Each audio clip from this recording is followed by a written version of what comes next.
राह में कांटे कोई इतना ना बिछाए, राह में कांटे इतना ना बिछाए कोई, राह में कांटे इतना ना बिछाए कोई, हम रूठ जाएं खुद से इतना ना सताए कोई, हम रूठ जाएं खुद से इतना ना सताए कोई, दर्द के कानून में आंसू के हद होनी चाहिए, आंखें ही बह जाए इतना ना रुलाए कोई। जोहार, आदाब, नमस्कार। मैं जुबैर अहमद। आज की जो मैं कहानी आपको सुनाने जा रहा हूँ, ये कहानी सुनने के बाद आप सोचने पर मजबूर हो जाएंगे कि शायद अपनी बर्बादी की वजह हम खुद हैं। एक बार एक तालाब के किनारे बाजों का झुंड, मतलब बहुत सारे बाज उस तालाब के किनारे पर पहुंचे। और जब तालाब के किनारे पर पहुंचे तो देख करके बाज बहुत खुश हुए। पहले जहाँ पर रहते थे उनको शिकारी का बड़ा डर था, जंगलों में रहते थे, बहुत शिकारियों को उन्हें डर था, हमेशा चिंता लगी रहती थी। लेकिन इस तालाब के किनारे पर जब पहुँचते हैं तो यहाँ देखते हैं कि बहुत सारी मछलियाँ हैं और कोई शिकारी का उन्हें डर नहीं है, किसी भी चीज़ का डर नहीं है। तो बात सारे आपस में बात करते हैं और कहते हैं कि यहाँ तो बड़ी मौज है, यहाँ तो हमको किसी चीज़ का डर ही नहीं है, यहाँ तो हमेशा जब मन होगा तब मछलियाँ निकाल करके खाएंगे, जब मन होगा तब मछलियाँ पकड़ेंगे और खाएंगे, जब मन होगा तब इंजॉय करेंगे, कोई चीज का डर ही नहीं, न जंगली जानवरों का डर, न और किसी चीज का डर।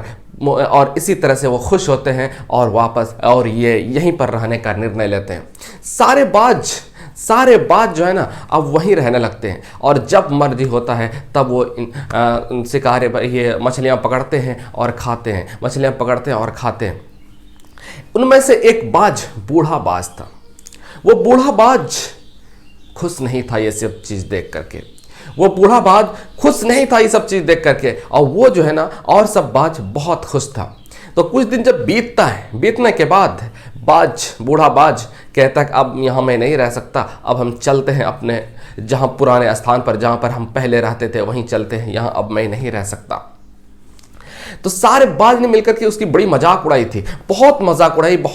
कहा इसको ये तो पागल हो गया है, कहा ये पागल, इतना सब कुछ भोजन, इतना सब कुछ सुविधा मिलने के बाद ये फिर अपने वतन छोड़ जा रहा है, अपने वतन जा रहा है। वहां पे जा करके फिर ये शिकारी का डर, बहुत सारे परेशानियां, कहाँ जाएंगे खाने के लिए, कहाँ जाएंगे, बहुत सारे प्रॉब्लम होता है। यहाँ तो इतना आराम से मिल रहा है, इसको छोड़ करके जा रहा है, जाओ भेज दिया।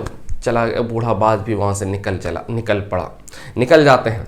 और कुछ दिन जब बीतता है, 1 महीना 2 मंथ बीतने के बाद जब बूढ़ा बाज सोचने लगा कि शायद अब हमारी जिंदगी बहुत ज़्यादा दिन तक नहीं है, हम जाते हैं उन बाजों से मिल करके आते हैं। जब वहाँ से आते हैं, ये इस बाज के पास मिलने के लिए आते हैं, तालाब के पास जब आते हैं, ये देख करके चौंक जाते हैं। वो बाज देखते हैं कि बहुत सारे बाज घायल हो चुके हैं, बहुत सारे बाज मर चुके हैं और बहुत सारे बाज जो बचे हुए हैं वो तो उड़ भी नहीं पाते हैं।